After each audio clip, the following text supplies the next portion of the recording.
When I was a kid, I stayed the night at a friend's house. I'd been there many times before, but I had never stayed the night there. His mom was a heavy smoker, and his dad drank a lot of beer. Besides that, they were the perfect family. So my buddies and I stayed up late, eating junk food, drinking soda and playing N64. Around 2 a.m. we all decided to go to sleep. I later woke up to the sound of a crash. Like someone had knocked over something really heavy. I tried to wake up my friends, but they wouldn't move. So I crept up the stairs, alone in the dark.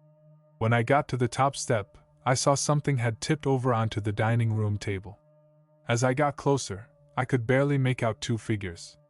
One was my friend's dad, his head trapped between what had fallen and the table. The other was just a shadow. Its head twisted in my direction and screeched. I just stood there, terrified. The walls began to tremble, almost to the sound of its scream. Finally, I screamed, "Go away!" I felt something shove me backwards, and I flew through walls and the ground until I hit the floor of the basement. I didn't know what happened. I figured it was a bad dream and fell asleep again. When I woke up the next morning, I was really itchy. It was also really hot. It was the summer, so it wasn't unusual, but I felt like I wasn't around my friends. I got out of my sleeping bag and looked around. Nothing looked the same. I yelled for my friends and the adults, but got no response. I walked around crying for what felt like hours, until I started to hear voices underneath me. I heard them calling my name. I couldn't tell who it was at the time, so I was silent. After a few minutes I heard my mom. She was praying for me to come home. I heard her crying, and I called out to her. She stopped so abruptly, I almost didn't notice until she started screaming for my dad. After a few minutes of me crying and her consoling me, they found me in the attic. From what I could gather, I had apparently disappeared from my friend's house in the middle of the night 4 days prior. They thought I had been kidnapped, as my friends' families checked out. Police had been looking for me, family, friends, almost the whole town, all the while I was in the attic. So everyone understands, there was not an entryway to the attic in the house. If you wanted to get in there, you had to go through a window on the side of the house. You would need a 20-foot ladder, plus power tools. But I was around 10. The only other way was to break through the ceiling inside the house. I was taken to the hospital, interviewed by police and psychiatrists, and they couldn't explain what happened. I had 5 long scratches down my back, all parallel and the same length and width, marks along my arms and legs, and the white of one of my eyes was red for a month. My eyes are normally blue, but one was red and blue. I didn't show signs of torture or psychological distress. It was like I teleported there.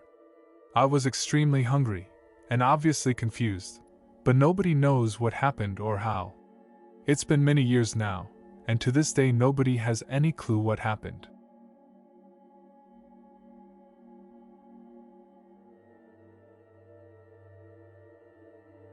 So, my uncle used to work a lot when I was younger. He's done a lot of different things to make money, but one consistent thing is that in the summer months and into late fall he paints houses. It's a legitimate business and everything. He's got a truck with a number, and a name, and supplies in the back, the works. Every now and then he would call my dad when he needed a little extra help and I'd work for him. No big deal, really, it's just painting houses. What could possibly go wrong? Well, it takes a while to paint a whole house. If the weather conditions aren't right, then you can't paint. One particular fall was extremely wet. It rained what felt like every single day. My uncle would paint multiple houses at a time, so sometimes he would get caught up due to situations like these, and I'd work a little more than usual. That was fine by me though. The job wasn't hard and it paid well. Anyway, it was a warm day for late fall, but there was still a distinct chill in the air. One that kinda penetrated through you and stung your soul. My uncle had this job he had to finish. It was an old Victorian house in a quiet part of town.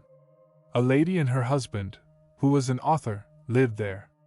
Due to the weather, it had taken longer than expected to paint the house, and there were family issues going on at the time, which further complicated things. So, my uncle gets a call one day from the lady who lives at the house.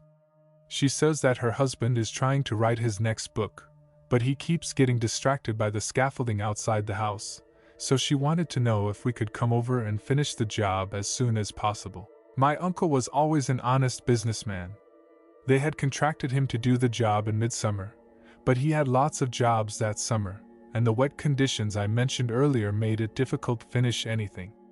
However, these people were insistent but really polite, and not wanting to lose customers or get a bad recommendation, my uncle decided to put the house as a high priority.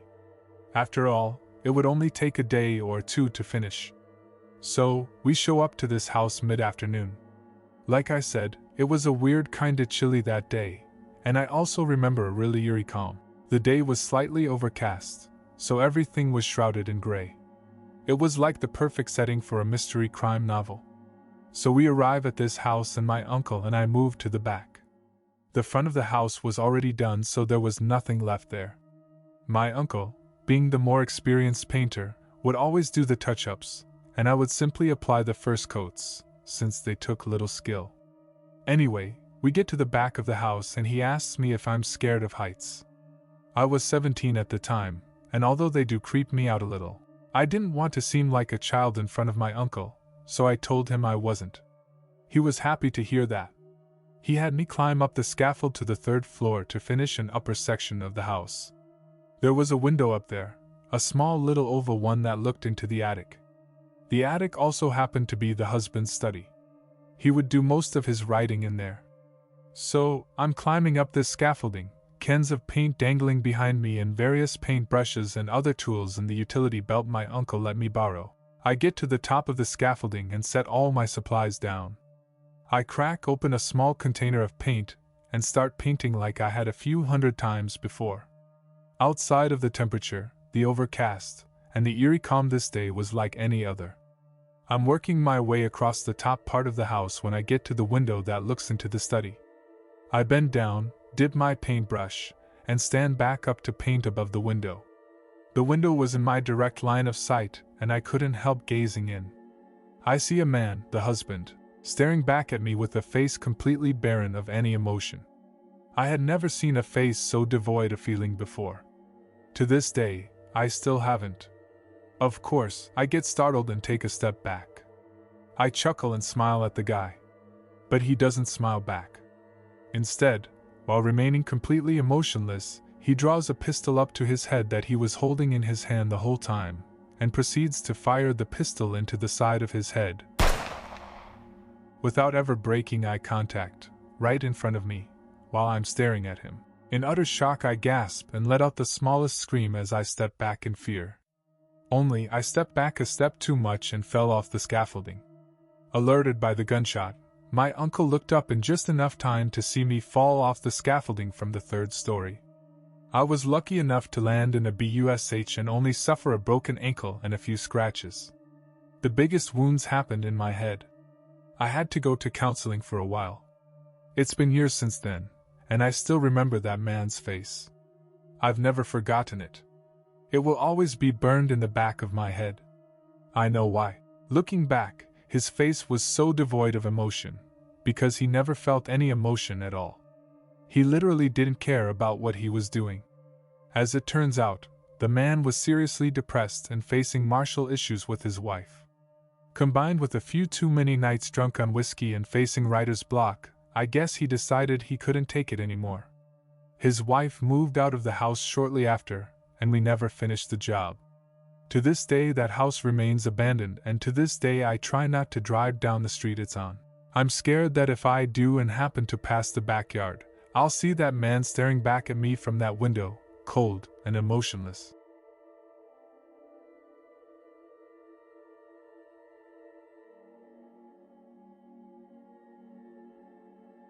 I'm not a ranger, but I used to be in a group that is somewhat like the Scouts, so we spent a lot of time in the woods and some weird stuff happened, but most of the time it was easy to explain. One thing happened though, and to this day, it scares the living hell out of me. I was a leader for the age group 8 to 10 years old, and we were out on a camping trip. It was the first year we stayed on that terrain, and it was huge, Normally we tend to explore the majority of a terrain before the kids arrive, so we were aware of any possible dangerous spots to avoid. This time it was impossible. Every camp we have what we call a night game. It's usually a scary game in which the kids have to complete several tasks while the leaders scare the ever-loving shit out of them. Obviously we played the night game during that camp too. We masked up as monsters and hid out in the woods close to the checkpoints they had to pass. While running in between checkpoints, I found an open stretch of forest with little to no foliage, so it was ideal for chasing after them. There was no real room to hide besides behind trees, so I couldn't use my flashlight or they'd be able to see me from miles away. It was dark, like the unsettling kind of dark that plays tricks on your eyes and you start imagining things that aren't real. During my stay there, I saw a shadow that was around my size running past me a few times. I couldn't see it very well, so I just assumed I was imagining things because nothing was there when I turned my flashlight on. The game was nearing its end and I saw the shadow again. This time I could see it vaguely standing near a tree, not too far away from me. I thought it was one of the other leaders hiding to scare kids and decided to go over there as it was about time to go back. I aimed my flashlight towards the tree and while getting closer, I noticed that there was indeed someone standing there. The person was dressed in what looked like a torn burlap sack, and had their head covered with a few white plastic bags that looked like they were tied together. I started to feel pure dread. Something felt really off. I asked if everything was okay, but they didn't respond. The only thing I heard was this weird sound that sounded like someone knocking on planks. Nevertheless, I went a bit closer until I was about 10 meters away from this person. The knocking sound turned out to be that person smacking his head repeatedly into the tree, and I noticed the person had the body type of a male. He was barefoot, and his arms and legs were covered with crusted mud. His hands were in a weird cramped position. I was convinced this was just one of the other leaders pulling a prank, so I told them to knock it off. He slowly turned his head and started walking towards me. Something inside me just told me to run. It didn't matter if it only was a stupid prank, and I ran away scared for nothing. If this wasn't a prank, it felt like I was in serious danger, so I ran as fast as I could. I heard him running after me, but I didn't want to turn around to look as I'd probably run into a tree. I arrived back at the campsite and every single person that could be dressed like that was already there. They couldn't have gotten there before me, and if they did, they sure as hell didn't have the time to change into their regular clothes. Still, I told them, and that they gave me a good scare with that. They just looked weird at me, thinking I was trying to scare them, and we left it at that. Next day I wanted to go check it out. Who knows, maybe some weirdo ate the wrong mushroom and might be out there dying from hypothermia. I took someone else with me just in case, and there was nothing but endless trees. We arrived at the tree where I saw the person banging his head, and there was a dead, skinned, decomposing rabbit nailed to the tree. We called the cops. They looked around quickly and brushed it off as just a prank from another scouting group or some kids from the nearby town and left it at that. We didn't notice anything weird after that, so it probably was a dumb prank. But seriously, if that's the case, some people have a messed up sense of humor.